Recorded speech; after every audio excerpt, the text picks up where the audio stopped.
We're a travel technology company. We've been around for 6 years. We're headquartered in the UK in London. We build technology, and we're building specifically a technology infrastructure for rail carriers to reach customers in new markets and existing markets. So what brings you to a conference like Phocuswright? We've been coming to Phocuswright for many years. It's really the hub of travel innovation, so it's really interesting seeing the trends and where the industry is going, but then also to make contacts with individuals, that be the customers or future customers.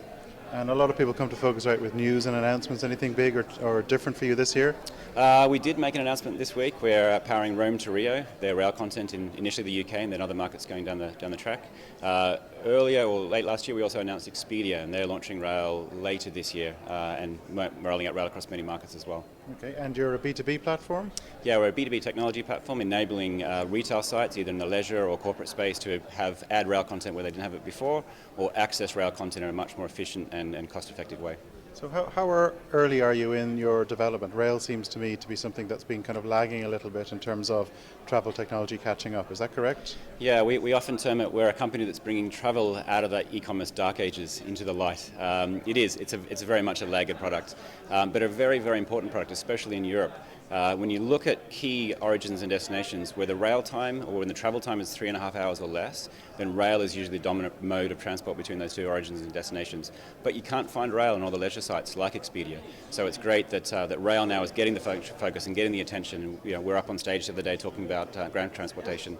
So we definitely invested ahead of the curve, and now the market is certainly catching up, and rail is becoming more and more important. So you're a global player, but rail to me seems to be something that's very much a European product. It's not everywhere in the States, it's not everywhere else. So is it a European product, or have things moved on?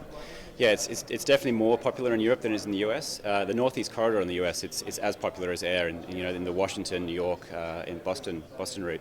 But yeah, it's a staple in Europe, and then in Asia as well. There's huge investments in high-speed rail going into China and Japan. It's been a key mode of transport for a long time. In fact, the Japan market alone is as big as the entire European market. So Asia rail is big as well. So you mentioned some of your newer deals in terms of Expedia and Rome to Rio. Who were some of your initial partners, or who are some of the other players that you work with?